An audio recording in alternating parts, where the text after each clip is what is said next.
AITA for telling my family that they never cared about my birthday before, so why should it matter now? My 18F parents divorced when I was about 6, with a 50-50 custody split, and my mom wasted no time getting remarried to my stepdad. My stepdad had children already: Alex, 5M, Violet, 6F, and Mabel, 7F. I was relentlessly bullied by them for various things I couldn't control: having a speech impediment, wearing less expensive clothes, and only being able to see my dad on weekends. My mom and stepdad didn't do anything to stop it and essentially told me kids will be kids, then kept pushing it. My mom would lightly scold Violet and Mabel if they hurt me while playing but wouldn't do anything more. I had to watch as they received far more expensive gifts for birthdays and Christmas and actually got what they wanted from their wish lists, while I got the bare minimum of necessities. I would only get something I actually wanted from my dad, but he could only go so far due to making 2x less than what my stepdad makes. I appreciated it nonetheless. I didn't even get to properly enjoy my cake, or rather cupcakes, that my mom made to cut down on cost because my siblings ate it before I could get seconds. I was never allowed a party because my friends were apparently too messy and loud.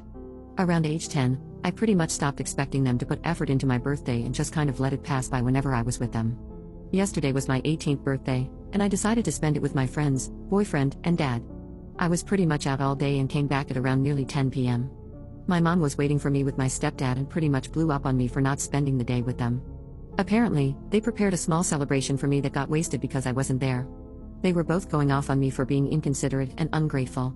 In the middle of their little rant, I snapped that they never cared about my birthday all these years, so why should this one matter now? They were in shock, and that gave me an opportunity to go to my room and sleep. I woke up to texts from my grandparents and aunt saying that I was disrespectful for saying that and ungrateful for anything my mom and stepdad did for me. U/Karen 2013. That's pretty much what happened with my mom and stepdad, except my stepdad wouldn't let my mom get a job because he wanted a housewife, and the only money my mom received was child support from my dad, which she promptly used on my older siblings. I was the only one that still lived at home at the time and the only minor. After I moved out and started living on my own, Christmas gatherings were always still majorly disproportionate. Step-siblings would get $1,000 in items at least, if not more, while I might get $50, $100 maybe worth of stuff. I was grateful for what I got, but can't say it still didn't sting a little. Then he later on gifted me a $10,000 car, and my step-siblings were mad that he gave me anything like that. They got gifted houses, by the way.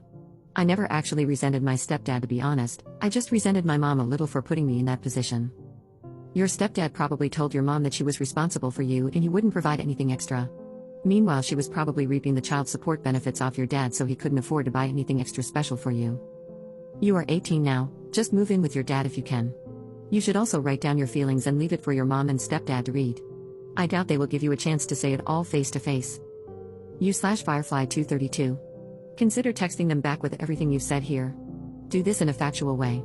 Start with the fact that you haven't had a birthday party and have had minimal effort from them. Point out that if they wanted to do something with you, they should have told you, should have made arrangements. Ask them if they were aware of this all through the years. U/Node_D_Naretsa. I guarantee that the relatives haven't been given a factual version of what happened and has been happening. If they have been, and are still going after Op, then they're complicit and should only be sent an accounting of the truth if it helps Op. Then again, look at the lack of communication for all of this. Did the UN parents not text Op when she never came by? Even if this was meant to be a surprise party, why didn't they ensure that Op would be at their house at a specific time, or involve Op's friends? Did they just assume that Op has no life or other people in it, since they can't be asked to pay attention? I'm glad that Op does have a caring dad and good friends. Going forward, Op knows exactly who's in her corner, and who will use her own birthday as an excuse to make her feel small yet again.